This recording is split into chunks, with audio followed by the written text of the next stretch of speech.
So, tulak tayo guys. Tulak.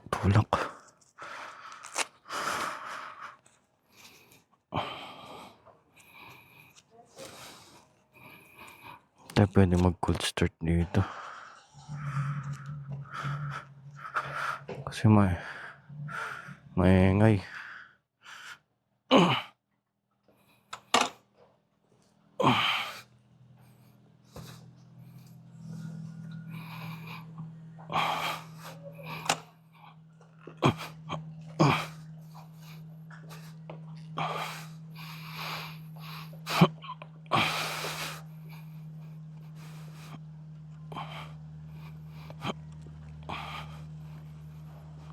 Lock. Galing lang natin sa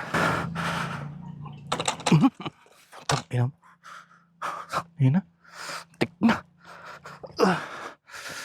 My hams. Tapos yung ito pwede na.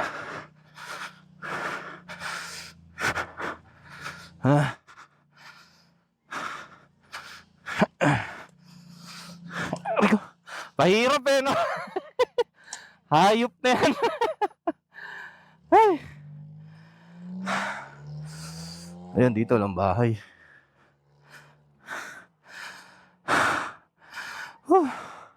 Tikman mo tumbag ako. Side stand tapos. Game. Ang oras na. 60. Kailangan mag 60.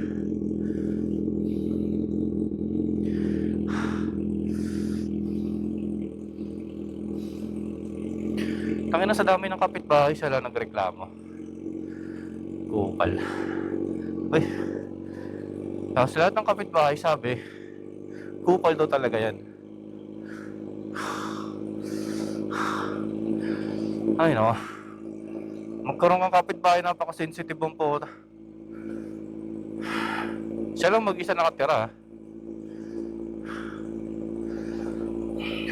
Lalaki. Ay! Tira niya, maingay daw. Ang ina, 3 beses mo lang gamitin yung motor mo sa isang linggo. Wala ka bang 5 minutes? Umaalis ka na. Ang inang yan. Tumanda ako ng ganito. Ngayon lang napunta ng barangay. Samantalang nung sinita niya ako, tinanong ko siya kung anong pwedeng gawin kahit dito na lang sa malayo mag-start. Ang inang tiya, maingay pa rin daw. Tapos pagdating sa barangay, ganun din pala ang kasunduan. Sa malayo ako mag-i-start. Bobo. Gusto ata paalisin ako eh. Tapos binabanggit pa yung barangay para hindi rin mapunta sa pagkawala ng motor. Anong tangin na pagkawala ng motor? Mga tarantado ba kayo? Utang ina nyo pala eh. Ano, wala akong karapatan mag-enjoy? Enjoyin yung buhay ko? Bilhin yung gusto ko? Dahil may kupal na isang kapitbahay? Buking ina. Salamat siya, mabait ako. Di na ako pumalag eh. Sabi ko, sige, anong gusto mo, yun na. Pero lahat ng kapitbahay namin, sabi daw, kupal daw talaga yan. Bawal mag-park sa harap ng bahay niya. Tangina, tapos New Year, sila rin yung ano eh, siya rin yung New Year, siya rin yung sumita sa akin, nagpaputok ako sa harap ng bahay namin. So malayo daw magpaputok kasi na ano rin ang aso nila. Na-stress daw. Putang ina, alam mong New Year eh. Bobo. Di raw siya makapagtrabaho kasi maingay daw yung motor, magawi daw dumagundong.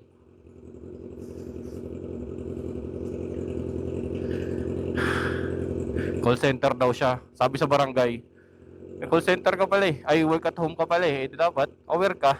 Dapat nagpa-soundproof ka. Wala daw siya pang soundproof. Putang ina mo, mag-isa ka lang sa buhay mo. Tapos, nagtatrabaho ka. Sarili mo naman yung bahay mo, wala kang binabayar. Kuryente, tubig lang binabayaran mo, pagkain, tapos wala kang magpa-soundproof. Okay, ina mo, maarte ka lang talagang, maselang kang hayop ka.